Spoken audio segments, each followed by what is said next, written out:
કલ્પવૃક્ષ કિચનમાં આપ સૌનું હાર્દિક સ્વાગત છે। સૌને ભાવથી જય સ્વામિનારાયણ, જય શ્રી કૃષ્ણ, જય સિયારામ, હર હર મહાદેવ। સાત્વિક રેસીપીની વિડીયો સિરીઝમાં આજે બનાવીશું કઢી પુલાવ, અને એ પણ ચોમાસામાં જમી શકાય એવા, અને એ પણ ઝડપથી બની જાય છતાં સ્વાદિષ્ટ બને એવા, અને એ પણ ખૂબ જ ઓછી વસ્તુઓનો ઉપયોગ કરીને બનાવી શકાય એવા, અને એ પણ એની સાથે બીજી કોઈ પણ વસ્તુની જરૂર ના પડે એવા, અને એ પણ સાંજે આ કઢીનો પુલાવ જેમાં પછી પેટ હળવું હળવું લાગે એવા, અને એ પણ એકવાર બનાવશો તો વારે વારે બનાવવાની ઈચ્છા થશે એવા, અને એ પણ મારા ફેવરિટ, અને હું ઘણીવાર આ રીતે બનાવું છું, મતલબ કે મહિનામાં 3 થી 4 વાર એવા આ કઢી પુલાવ આજના દિવસે આપણી સાત્વિક રેસીપીની વિડીયો સિરીઝમાં બનાવવા છે। હું આશા રાખું છું કે આપ સૌને ખૂબ જ ગમશે અને ઠાકોરજીને પણ જરૂર ગમશે। વિડીયોમાં છેક સુધી જોડાયેલા રહેજો। રાધે રાધે, જય સ્વામિનારાયણ। ભક્તો, સૌપ્રથમ આપણે બાસમતી રાઈસને પલાળવા માટે મૂકવાના છે। બાસમતી રાઈસને વધારે લાંબા ફૂલાવવા માટે 10 થી 15 મિનિટ પાણીમાં રાખવા જરૂરી છે, અને એના માટે હાલ હું એક વ્યક્તિ દીઠ મોટી 2 મુઠ્ઠી બાસમતી રાઈસ લઈ રહ્યો છું। 3 વ્યક્તિ માટે આપણે બનાવવું છે તો આપણે 6 મુઠ્ઠી રાઈસ નાખવાના છે, અને થોડાક એક્સ્ટ્રા નાખીએ છીએ, અને હવે પાણીમાં સિમ્પલી એને પલળવા દઈએ। 10, 12, 15 મિનિટ પછી આપણે એને સારી રીતે ધોઈ અને પછી લઈ લઈશું। પ્રિયજનો, આજે આપણે જે પુલાવ બનાવવાના છીએ અને કઢી બનાવવાના છીએ, એમાં કઢી તો સ્પેશિયલ છે જ, એના માટે કઈ કઈ વસ્તુ જોશે એ આપણે કદાચ જાણતા પણ હોઈએ છીએ અને હમણાં આગળ જોઈએ છીએ, પણ પુલાવ બનાવવો છે અને એ પણ બેસ્ટ ક્વોલિટીનો પુલાવ બનાવવો છે તો આપણે મેક્સિમમ શાકભાજીનો ઉપયોગ કરવાના છીએ।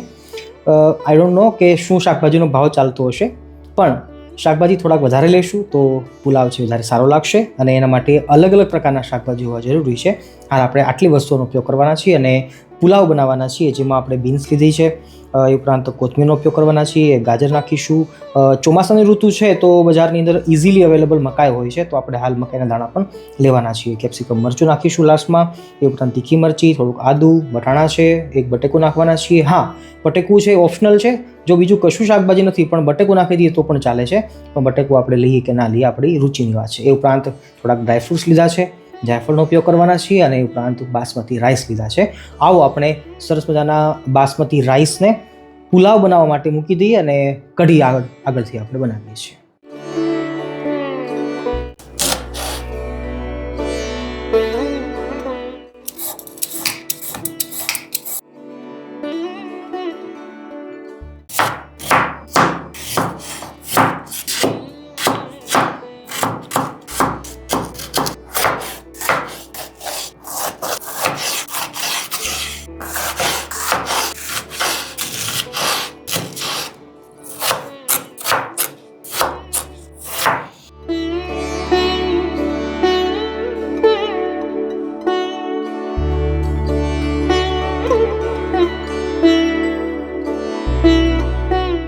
ભક્તો, પુલાવ બનાવતી વખતે સૌથી હાર્ડ પાર્ટ જો કોઈ હોય ને તો એ શાકભાજી કટિંગ કરવું એ જ છે। એક સરખી સાઇઝની અંદર દરેક શાકભાજીને જે કટ કરવા એ જ કળા પણ છે, અને એ જ સૌથી મોટી વાત છે, એટલે આમાં આળસ ના કરવી। બની શકે ત્યાં સુધી એક સરખી સાઇઝના નાના નાના કટકા જે ટુકડા હોય શાકભાજીના એ જ પુલાવની અંદર બેસ્ટ લાગે છે, જેમાં ગાજર છે, બટેકું છે, મકાઈના દાણા છે, વટાણા છે, એ જ્યારે અમુક કોળિયામાં એક બે જે મોઢામાં આવે ને એનો જે ટેસ્ટ હોય છે, બસ એ જ ખાસ કરીને પુલાવને બેસ્ટ બનાવે છે અને સૌથી હેલ્ધી વસ્તુ બનાવે છે। તો તમે પણ અવશ્ય પુલાવ બનાવતી વખતે દરેક શાકભાજીને સારી રીતે કટિંગ કરજો।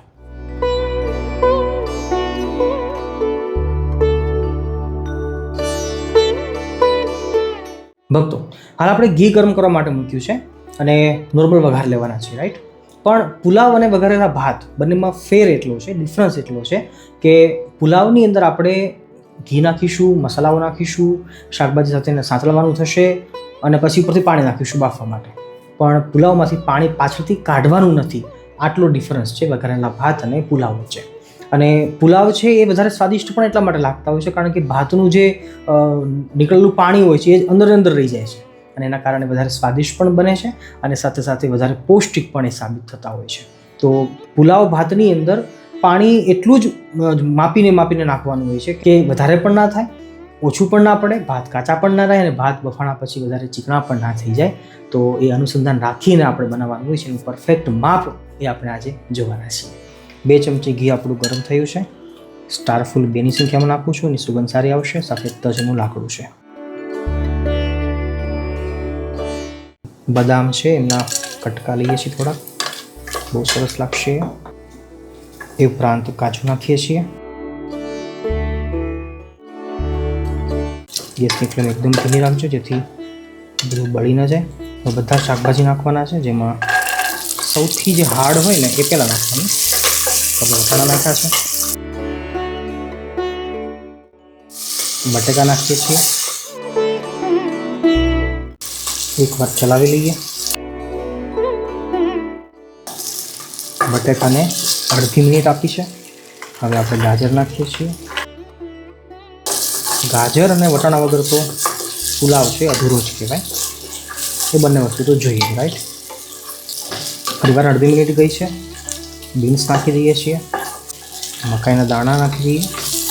મકાઈ બહુ સરસ લાગશે ચોમાસામાં જો બનાવતા હો તમે તો અવશ્ય નાખજો. થોડાક મરચાં નાખું છું, થોડાક કઢી માટે રાખીએ, થોડુંક આદુ નાખું છું. ભક્તો ફરીવાર પાછી અડધી મિનિટ આપીએ શાકભાજીને. અને હવે આપણે ભાત નાખવાના છે. સારી રીતે વોશ કરેલા 15થી 17 મિનિટ સુધી આપણે પાણીમાં પલાળેલા જે આપણા બાસમતી રાઈસ છે એને આસાનીથી ધીમે ધીમે ધોવાના, કે જેનાથી ભાતનો ટુકડો પણ ના થવો જોઈએ અને ભાત આખા રહેવા જોઈએ. હવે વાત કરીએ પાણી કેટલું નાખવું.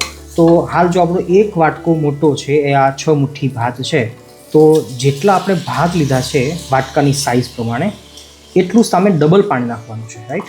તો 1 વાટકો ભાત આપણે લીધો છે, તો એમાં આપણે જો પાણી નાખીશું તો 2 વાટકા પાણી નાખીશું. તો પહેલાં સારી રીતે એકવાર ચલાવી લઈએ. ગેસની ફ્લેમ મીડિયમ ટુ લો છે. ચલાવતી વખતે પણ બહુ જ સાવધાનીપૂર્વક ધીમે ધીમે ચલાવવાનું છે, જેનાથી ભાતનો દાણો ભાંગવો ના જોઈએ. ચાલો, સારી રીતે ચલાવી લીધા. હવે આપણે પાણી નાખીએ છીએ. તો 1 વાટકો, બીજો વાટકો. થોડુંક પાણી આપણે ઉપરથી નાખીશું, કારણ કે આપણે ભાતને ઓપન ચડાવવાના છીએ, કુકરની સીટી નથી મારવાના, રાઈટ. તો આવી રીતે કાચનું ઢાંકણું મેં મૂક્યું છે, અહીંથી હવા છે બહાર જવાની છે, એટલે થોડુંક પાણી વધારે બળી જશે, પણ 2 વાટકા ઉપર થોડુંક પાણી નાખીશું તો વાંધો નહીં આવે. ભક્તો 1 મિનિટ પછી આપણે નમક નાખી દઈએ છીએ. પુલાવની માત્રા પ્રમાણે સ્વાદ અનુસાર નમક નાખવું. થોડુંક નમક ચડિયાતું હોય તો પુલાવમાં સારું લાગતું હોય છે. એ સિવાય બીજા કોઈ મસાલા આપણે નાખતા નથી સિવાય કે નમક.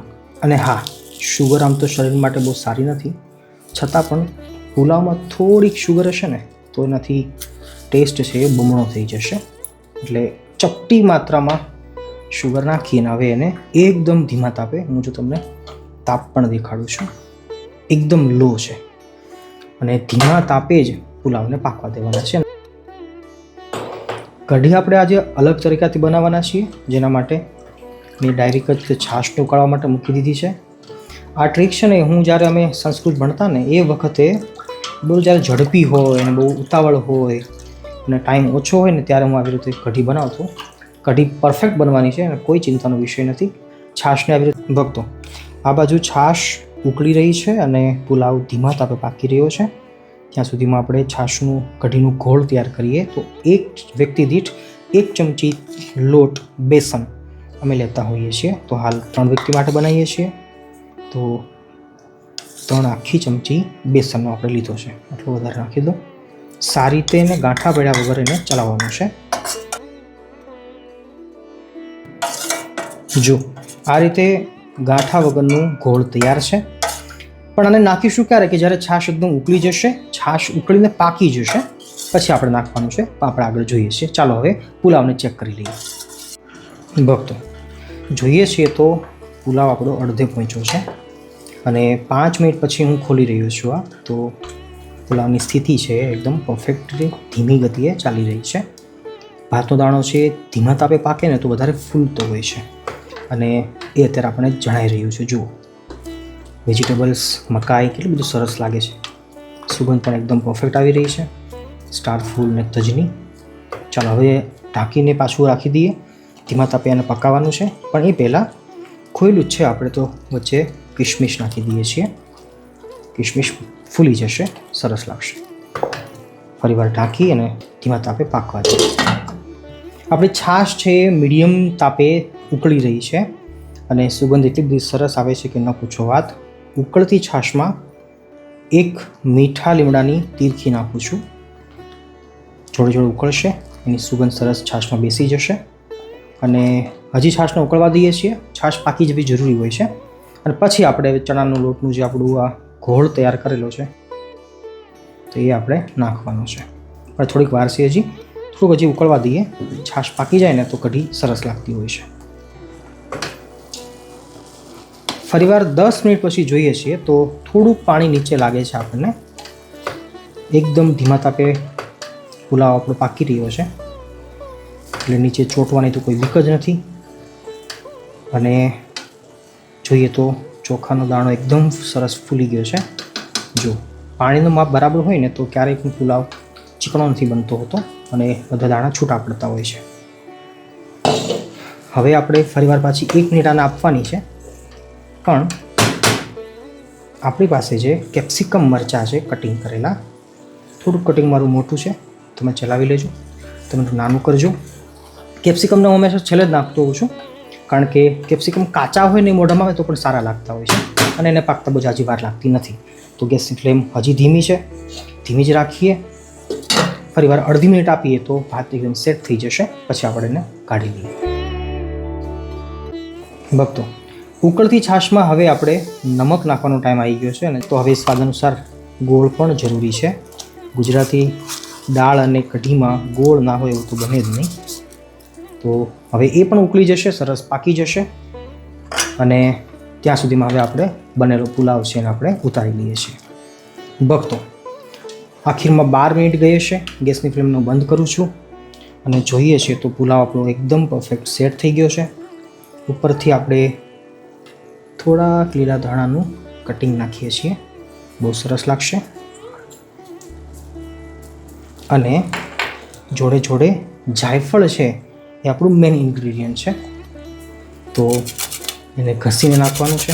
એની સુગંધ, સ્મેલ બહુ જ સરસ લાગશે.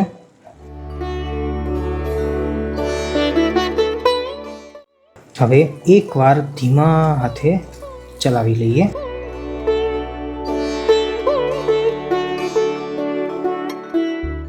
ભક્તો, પુલાવ બની ગયા પછી આપણે બની શકે તો એને મોટા વાસણમાં ખાલી કરી લેવાના, જેથી ભાત છે વધારે ઓવરકુક ના થઈ જાય અને બહાર ખુલ્લા થઈ જશે ને તો વરાળ નીકળી જશે, જેનાથી ભાત છે એ ચીકણા નહીં થાય.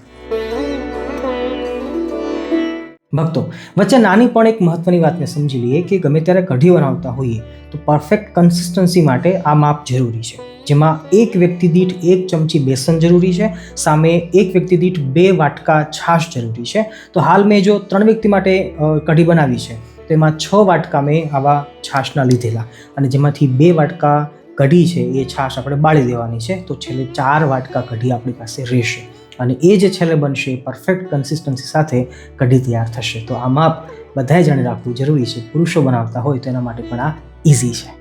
ઉકળતી છાશની અંદર આપણે નમક નાખ્યું છે, ગોળ નાખ્યો છે અને હવે આ ટાઈમ આવી ગયો છે લોટના ઘોળનો. તો બેસનનો ઘોળ છે એ આપણે નાખીએ છીએ. ચણાના લોટને પાકતા બહુ વાર નહીં લાગે. ગેસની ફ્લેમ આપણે એકદમ મીડિયમ ટુ લો રાખવાની છે. આપણે અલગ વઘાર લઈ લઈએ કઢીનો. આ જે પરંપરા છે ને એ જૂની પરંપરા છે. આપણે વડીલો ઘડિયાઓ આવી રીતે બનાવતા. મને એવું થોડું આછું યાદ છે. 2 ટેબલ સ્પૂન ઘી લઉં છું. આજે આપણે ઘીનો ઉપયોગ જ કર્યો છે, તેલનો ઉપયોગ નથી કર્યો. ચોખ્ખું ઘી આપણે લીધું છે, ગીર ગાયનું. અને તમને જો ગીર ગાયનું ઘી ખાવાની ઈચ્છા હોય તો અવશ્ય કમેન્ટમાં લખજો, આપણે નંબર આપી દઈશું. બની શકે તો તમારા સુધી પહોંચાડવા પ્રયત્ન કરીશું. ઘી ગરમ થાય એટલે આપણે નોર્મલ વઘાર લઈ લઈશું. ઘી વધારે ગરમ થયું છે. રાઈને ફોડી લેવાની છે. કઢીમાં કાચી રાઈ છે સારી નથી લાગતી, તો રાઈ ફૂટી જાય પછી જીરું નાખીએ છીએ. હવે નાખી દઈશું મરચાં, કાળા મરી, લવિંગ.